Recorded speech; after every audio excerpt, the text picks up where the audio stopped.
출애굽기 5장 1절에서 21절까지의 말씀, 그 중에 2절과 21절 먼저 읽겠습니다. 같이 읽겠습니다.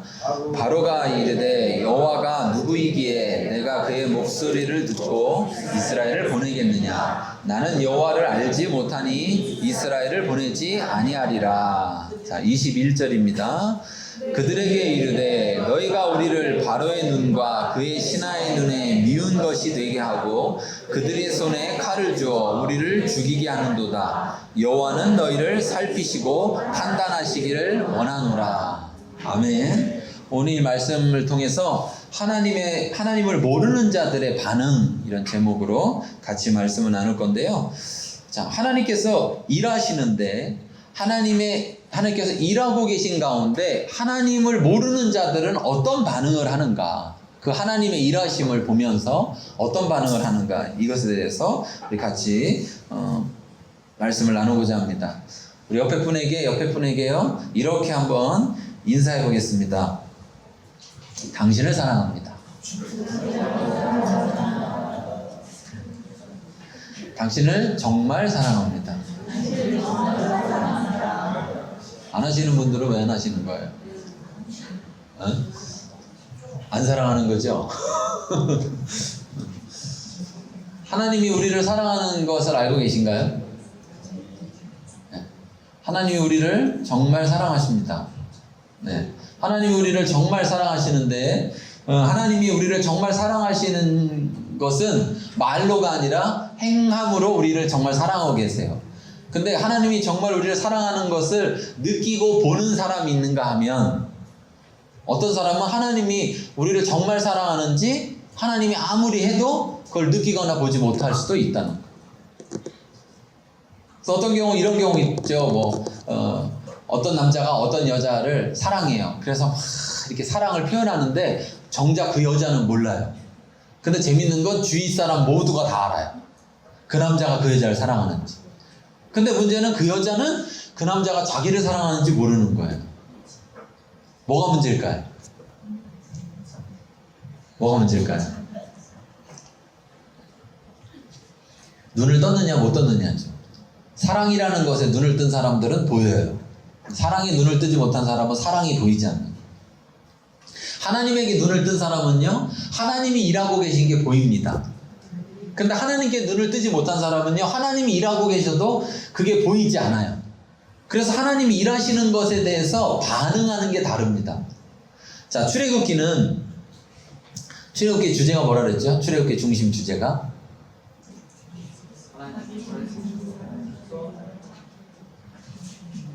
오늘 처음 보인 거예요? 자기 중심에서 하나님 중심으로의 전환, 이게 출애굽기 전체의 주제라고 그랬습니다. 자, 우리가 내 중심에서 하나님 중심으로 전환되려면 하나님을 볼 수 있어야지 가능해요. 하나님은 그래서 우리가 우리 중심에서 하나님 중심으로 전환하도록 하기 위해서 우리 가운데 일하고 계십니다. 그 일하시는 것들은 그 일을 통해서 우리가 그 일을 보고 어떻게 하라고요? 하나님 중심으로 전환하라고 하시는 거예요. 새물교회 교회 가운데 하나님이 지금 그걸 요구하고 계세요. 너희가 지금까지 나를 믿었는데 너희 중심에서 내 중심으로 전환해야 된다. 모세를 봐라. 모세가 나를 믿었지만 여전히 자기 중심에 있었다. 그래서 내가 모세에게 막 보여주는데도 불구하고 모세가 못하겠다고 했다. 왜? 못 봐서가 아니라 아직도 자기 중심에 있었기 때문이다. 그래서 하나님은 모세부터 자기 중심에서 하나님 중심으로 전환시키고 있는 것을 볼 수 있고요. 오늘 이제 하나님을 모르는 바로 왕과 그 애굽 사람들과 하나님을 안다고 말하는 이스라엘 사람들이 하나님이 일하심에 대해서 어떤 반응을 하는가를 통해서 나는 애굽 사람인가? 아니면 나는 이스라엘 사람인가? 아니면 나는 하나님을 정말 보는 사람인가를 우리가 같이 돌아볼 수 있기 바랍니다. 자, 하나님의 일하심에 대해서 하나님을 모르는 자들의 반응은 어떠한가? 자, 읽겠습니다.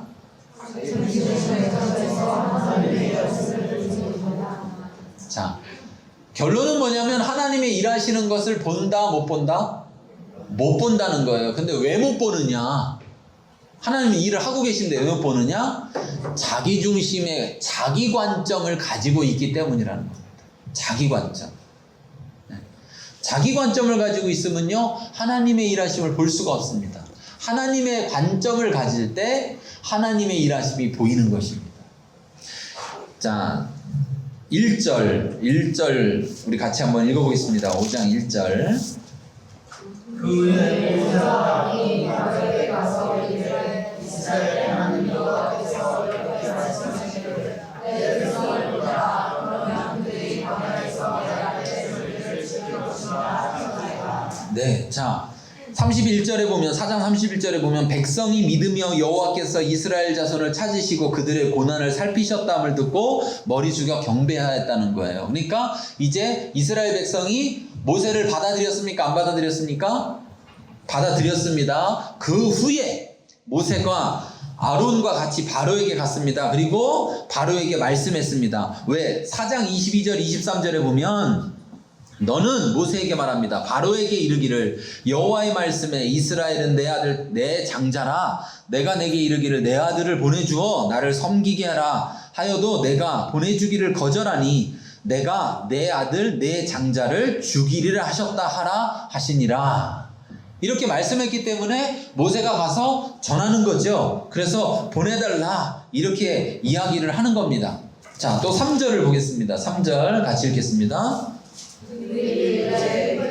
하나님이 우리에게 나타나셨은즉 우리가 광야로 사흘 길쯤 가서 우리 하나님 여호와께 제사를 드리려 하오니 가도록 허락하소서. 여호와께서 전염병이나 칼로 우리를 치실까 두려워하나이다. 자, 모세 아론은 또 이야기합니다. 히브리인의 하나님, 우리들의 하나님이 우리에게 나타나셔서 우리로 사흘 길쯤 가서 거기서 우리 하나님 여호와에게 제사를 드리려고 한다. 그러니까 가도록 허락해달라. 자, 여기서 우리가 생각해 볼 것이 있습니다. 여러분, 지금 이스라엘은 애굽의 종의 상태입니다. 종. 그쵸? 그래서 앞에 보면 그들이 그들에게 무거운 짐을 지어줬다고 말합니다. 그리고 종으로서 부려먹고 있습니다. 그리고 심지어 아이를 낳으면 죽게 만드는 그런 상황들을 거쳐왔습니다. 자, 그런데 자, 모세와 아론이 바로 왕에게 가서 우리를 보내달라고 하는 이 일은 쉬운가요? 어려운가요? 네. 가서 이 말을 하는 건 쉽습니까? 어렵습니까? 어렵죠. 어렵죠. 모세가 자기 못한다고 그래서 지팡이를 던져봐라, 네 손을 품에 넣었다 빼봐라 하면서 하나님이 모세와 함께 하겠다는 걸 계속해서 보여줬고, 하나님이 어떤 분이냐, 여호와다, 스스로 있는 자다라는 걸 가르쳐 줬습니다. 만일 그러지 않았다면 모세가 가서 그 바로왕에게 이렇게 요구할 수 있었을까요? 아마 없었을 거예요. 여러분, 하나님은 우리를 하나님의 일에 초청합니다. 하나님의 일에 우리를 초청하셨을 때 우리로 하나님이 시킨 일을 감당할 수 있도록 하십니다. 아멘. 우리의 힘과 능력 가지고 하는 게 아니라 하나님이 함께 계셔서 우리로 하여금 그렇게 할 수 있도록 해주시는 거예요. 얼마나 두려웠겠습니까? 바로왕을 만난다는 것이. 만일 바로왕 앞에 갔는데 우리 보내주세요 그랬더니, 야, 저것들 뭐냐, 갖다가 죽여라. 그러면 죽어야 돼요, 안 죽어야 돼요? 죽어야 되는 상황인 거죠. 그런 상황인데도 불구하고 담대하게 가서 이 말을 전할 수 있었던 것. 한 번 말했는데, 1절에서 한 번 말했는데 2절에서 거절하죠. 근데 거절했는데 3절에서 다시 또 한 번 이야기하는 거예요.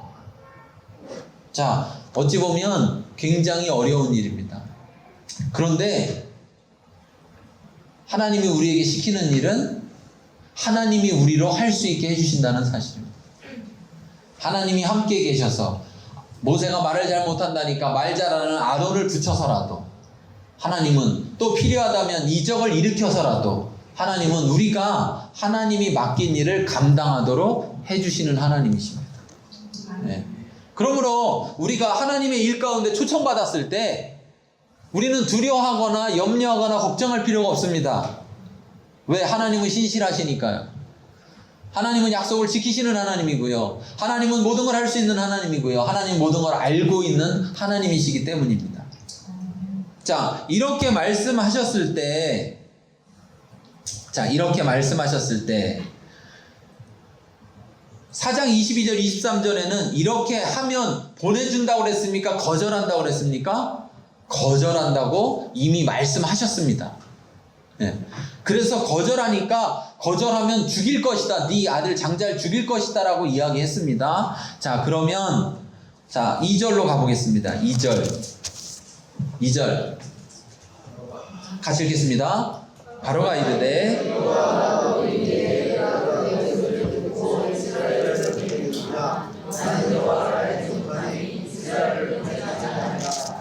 자, 모세와 아론이 지금 바로를 찾아와서 이 말을 전하는 것은 누가 일하고 계신 거죠? 하나님이 일하고 계신 겁니다. 하나님이 일하시지 않는다면요, 어떻게 감히 종이 왕에게 와서 이렇게 해달라 저렇게 해달라 할 수가 있냐는 거예요.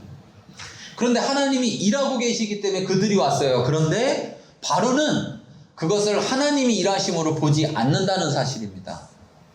왜냐? 왜 그렇게 보지 못하죠? 왜 그렇게 보지 않죠? 여기 뭐라고 되어 있습니까? 여호와가 누구냐? 여호와가 누구냐? 또 뭐라고 합니까? 나는 여호와를 알지 못한다. 여러분, 세상 사람들은요, 하나님이 아무리 그들 가운데 역사해도요, 세상 사람들은 하나님이 역사함을 알지 못합니다. 세상 사람들은요, 뭐라고 얘기하냐면 이렇게 얘기합니다. 야, 운이 좋았네. 야, 운때가 맞았네. 야, 신기하네. 그런데 그 일을 하나님이 하신 것으로 알지 못한다는 거예요. 그래서 어떤 사람들은 야, 사람은 복을 받고 태어나야 돼. 그러면서 자기가 복이 있어서 그런 일이 일어난 것처럼, 때로는 자기가 어떤 좋은 사람을 알고 있어서 그것 때문에 자기의 그 인맥 때문에 그런 일이 일어난 것처럼 하나님이 일하심을 전혀 보지 못한다는 겁니다. 왜? 하나님을 알지 못하기 때문에 그런 것이죠. 자, 그가 보내지 않겠다라고 이야기합니다. 그런데 3장 19절에 뭐라고 말씀하시냐면, 내가 아노니 강한 손으로 치기 전에는 애굽왕이 너희가 가도록 허락하지 아니하다가, 이렇게 이야기합니다. 자, 모세가 왔습니다. 말씀을 전했습니다. 바로가 안 보낸다고 합니다. 자, 지금 하나님이 일하신 건가요? 일 안 하신 건가요? 일하신 거예요? 아니에요? 하셨죠. 그런데 어떤 사람은 이렇게 얘기해요. 뭐야, 하나님 말씀대로 가서 전하면 바로가 보내줘야지. 왜 안 보내줘? 하나님 일 안 하시네. 하나님은 지금 일하고 계시죠. 왜 일하고 계신 걸 알 수 있죠? 하나님이 미리 모세에게 이야기한 대로 지금 되고 있잖아요. 하나님은 앞으로 일어날 일을 아셨습니까? 몰랐습니까? 아셨어요. 그 하나님이 나와 함께 일하고 계신다는 겁니다. 여러분, 우리가 어떤 일을 할 때 두려운 이유는 뭘까요? 여러 가지 이유가 있는데 그 두려움 중에 가장 첫째 되는 이유는 뭐냐면 모르기 때문입니다. 모르기 때문에. 알면 두렵지 않게 돼요. 근데 모르면 두렵게 되는 거거든요. 자, 그런데 하나님은 모든 걸 알고 계시는 거예요. 그것도 정확하게. 그래서 하나님 말씀하신 대로 그대로 되는 거죠. 자, 그렇다면 우리가 그런 하나님과 함께 한다면 두렵겠습니까? 안 두렵겠습니까? 모르겠어요. 옆에 사람 물어보세요. 두려워해야 됩니까? 안 두려워해야 됩니까?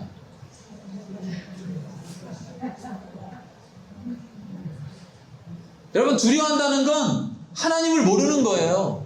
하나님이 나와 함께함을 알지 못하는 거예요. 하나님이 어떤 분인지를 모르는 거예요. 바로는 두려운 거죠. 왜? 이 사람들 다 나가서 제사 지내게 오게 하면, 그러면 그들이 일을 못할 것이고 또 나갔다가 안 돌아온다고 하면 어떡하나 두려운 거죠. 그리고 하나님을 모르죠. 그러니까 더더욱 두려움 가운데 있는 거죠. 7장 5절에 보면 이렇게 말합니다. 내가 내 손을 애굽 위에 펴서 이스라엘 자손을 그 땅에서 인도하여 낼 때에야 애굽 사람이 나를 여호와인 줄 알리라. 자, 바로가 하나님을 모른다고 하니까요, 이제 이후부터 하나님이 모세를 통해서 이적을 일으키시죠. 이적을 10가지 재앙이 있었잖아요, 그렇죠? 10가지 이적을 일으키셨는데 그 목적이 뭐냐? 여기 지금 말하고 있는 겁니다. 네가 날 모르겠다고? 아, 그래? 그럼 내가 누군지 알게 해줄게.